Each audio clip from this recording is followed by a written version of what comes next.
In the last episode, we talked about what happens when someone changes their beliefs and values and how that affects their relationships and how it affects them and how they begin to change as a person.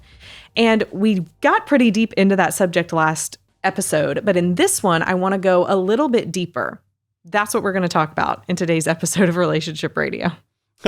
That is Kimberly Holmes. She's the CEO of Marriage Helper. I'm Dr. Joe Beam. I apologize in that episode for making it kind of complicated. In my mind, it's really simple. But, my mind doesn't work like most people, so I don't know how they see it. Now, as we ended that episode, right after we went off the air, you started asking some questions. Yeah. So let's bring those up and talk about that now. Yeah. So one question we didn't get to is, we know from the research that is out there, some from the 1980s, 1990s, even 2000s, that the minute that a person begins to consider acceptable alternatives in their relationship, the way that Dr. John Gottman put it when I had him on my podcast was, when you go to the local coffee shop and the barista, smiles at you, you begin a friendly conversation and you begin to consider, what would my life be like with that person instead of your spouse? The minute you begin to consider that is actually when your relationship begins to break down, where you begin to break trust in your marriage relationship. And so my question to you was, how does that juxtapose with what you were saying about your beliefs and values change? So when you change who or what is most important to you, that's when your values, your beliefs change, and then your values change from that, and then your actions change as, I guess, a fourth order consequence from that.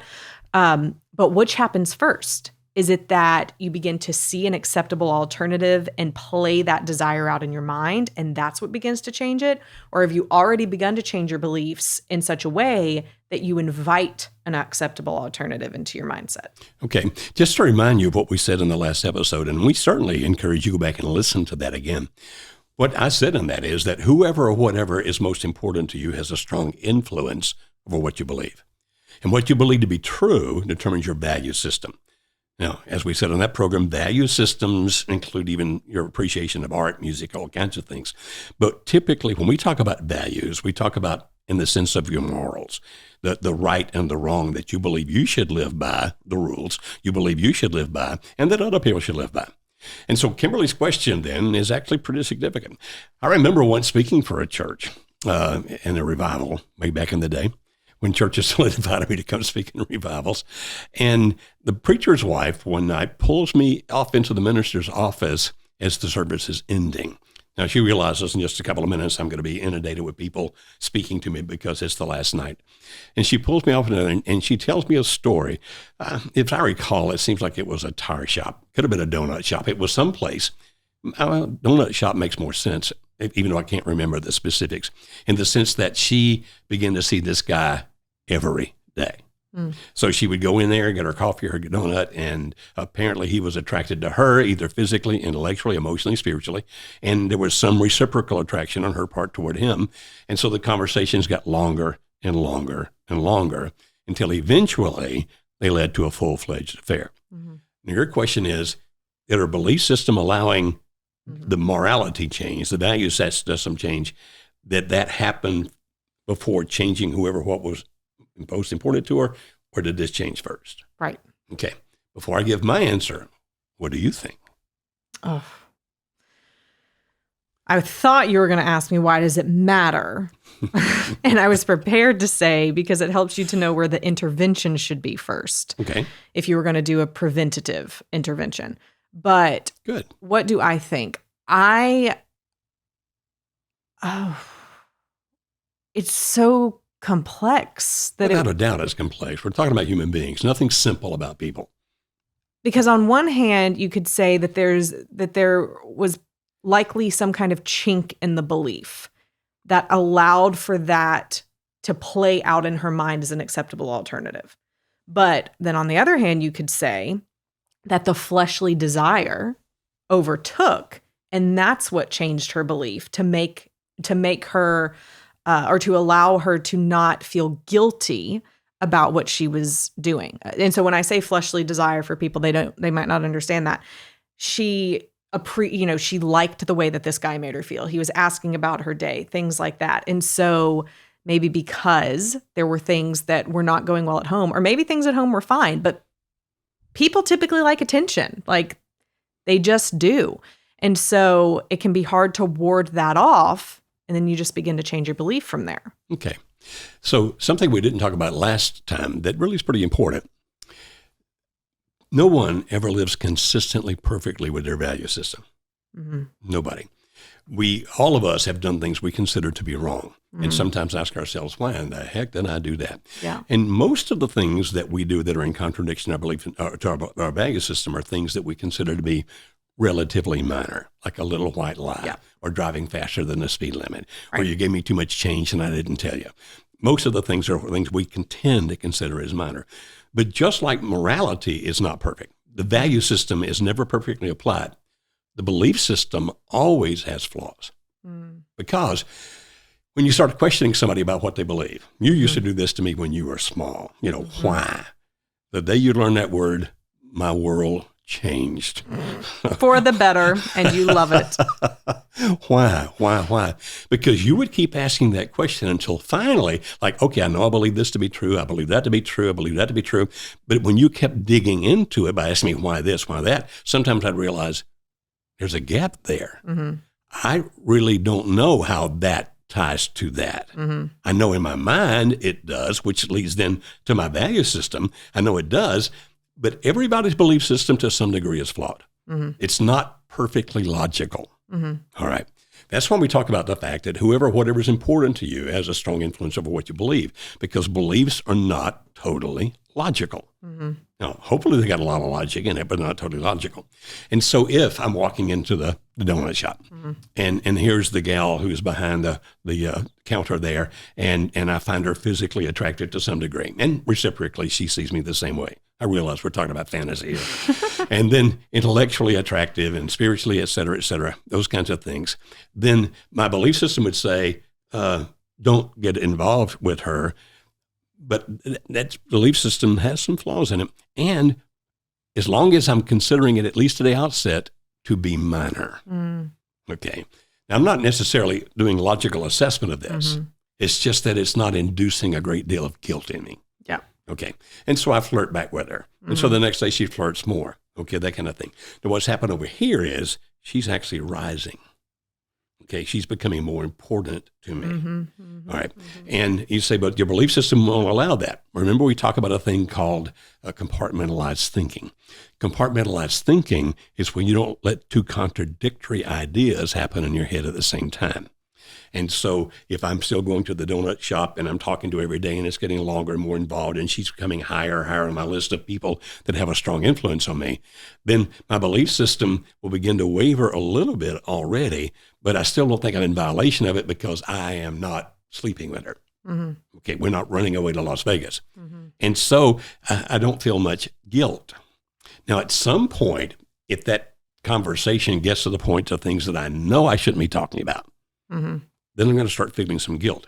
And so you say, okay, what about the intervention? How do you deal with it? Well, you can talk all day long about the fact, don't talk to that woman. I wish it were that simple. I really do. But don't you understand? My day gets messed up if I don't talk to her now.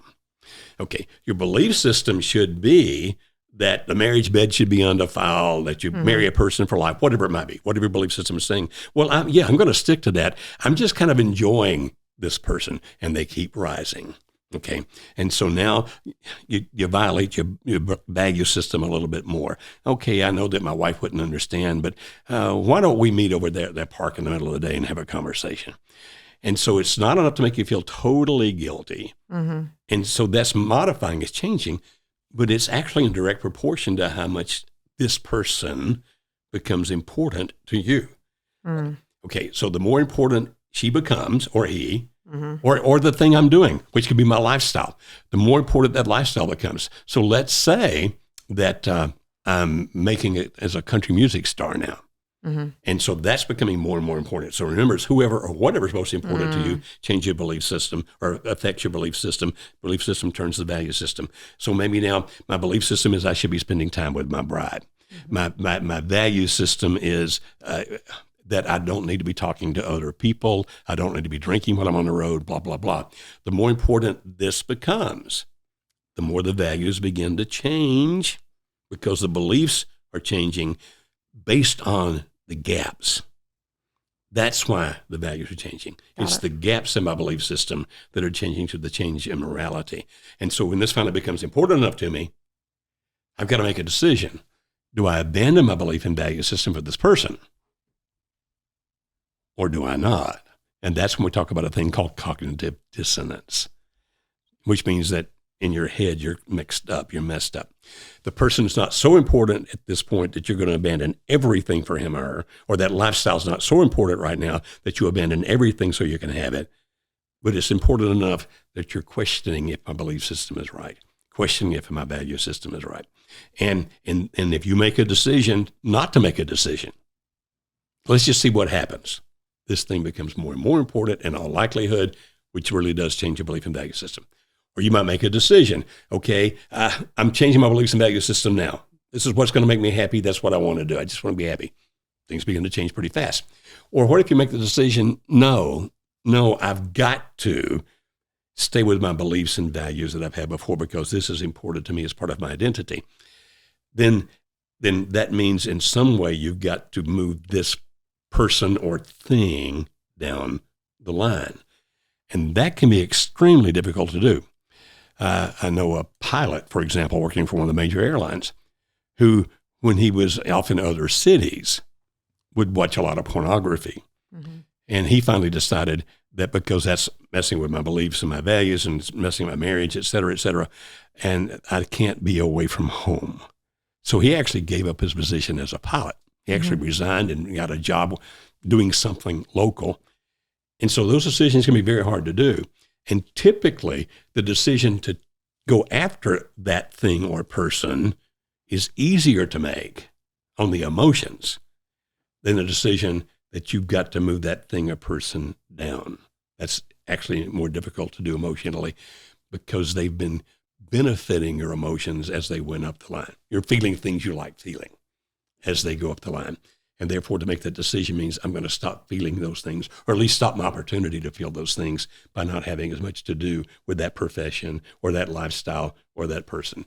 You're looking at me like, what the heck are you talking about, Dad? I have a lot of questions. We're absolutely going to have a part 3. But one of the questions I want to end off on here for this section of it.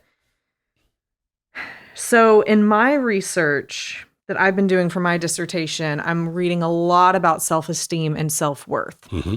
And there's this one area of self-worth that is called the contingencies of self-worth. And basically what it is everyone has a different contingency that they base their own self-worth on. So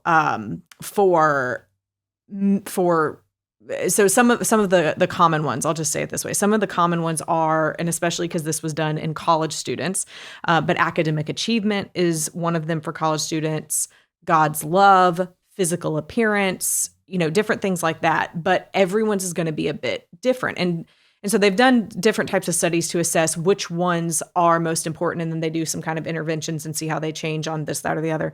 And, they find that there's some contingencies of self-worth that are healthier for people than others, such as physical appearance tends to lead to lower levels of self-worth overall. So if you're focusing more on your physical appearance, because that is something that you're holding in high esteem, you're actually going to be less happy as a person. Whereas if you focus on God's love, which this is in the secular research, that's actually a very stable part of self-worth. And so I'm thinking as you're talking about these beliefs and values, are people placing the things up there based on what is giving them their self-worth? Mm-hmm. And so then when what is changing, what gives them their self-worth changes, that's when a big shift happens. Mm-hmm. And so I was just putting all this together and I was putting all this together in my mind because we're talking about it in a very, things that make a very negative outcome. But in my mind, I'm also thinking about it in terms of the pies. And for Marriage Helper audience, you're probably familiar with that. And, my podcast, It Starts with Attraction, there's actually a very positive side. Like you could use this to your benefit as well. Absolutely, you can. You did. When you were a teenager, We got you a car because you went to school 30 miles from where we lived, and it was to my convenience, not yours. Mm-hmm. So we got you a car. Mm-hmm. And then after you wrecked that one, I'm kidding. Well, I did. got you a car. Yes. Whenever you would leave the house, Mm-hmm. I would say to you, remember who you are. Mm-hmm. And you would say, I always do. Mm-hmm. Now, your beliefs and values are part of your self-image, your self-identity, your self-esteem. Mm-hmm. And so you actually would have that be a strong influence on what you allowed over here. Yeah. And so only the things that were consistent with what you're talking about now, your self-image, that kind of stuff, did you allow to grow here. Mm-hmm. Okay.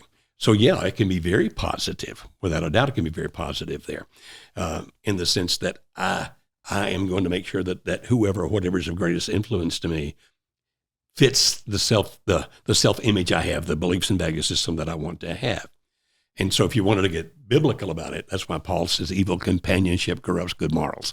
That's the King James Version. So basically, if I begin to associate with people or things or lifestyles that are in contradiction to my belief and value system, it can affect me negatively. I'll change and become a different person.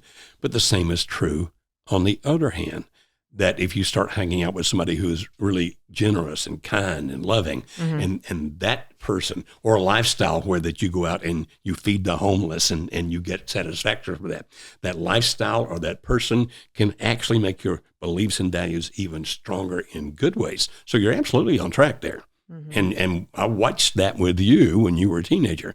And when your friends would say to you, boy, you get to do things that we don't get to do. Our parents won't let us do that. Do you remember what you used to say to them? No, I don't. What did I say? If you were as good as I am, your parents would let you do that as well. That's true. Yeah. Because the belief and value system you live by. So yeah, there's a third part here because you have a lot more questions. So folks, I hope that we're making sense to you. Be sure to listen to the first one again and to this one again, but also be sure to come back for that next one. In the meantime, Kimberly, if they want some help right away with themselves or their spouse, they need to contact us about our workshop. That's right. Our 3-day workshop is the most powerful and effective thing that we do. And it's actually, if someone is in the middle of going through a big change in their beliefs and values, unsure of what is good, of what is true, then our workshop provides the research-based evidence to, especially for relationships, and understanding, well, what is good in terms of relationships and relationship health, which is actually a question I'm going to be asking you in the next episode. Okay. How do we get down to what we know good is and what to tie good to? Part of it's going to be some of the things that we teach, but I think there's another part of it as well. It's going to be a good conversation. And so until then, watch this one again, please, or listen to it again based on how you're accessing it. And we look forward to talking to you again on the next episode of Relationship Radio.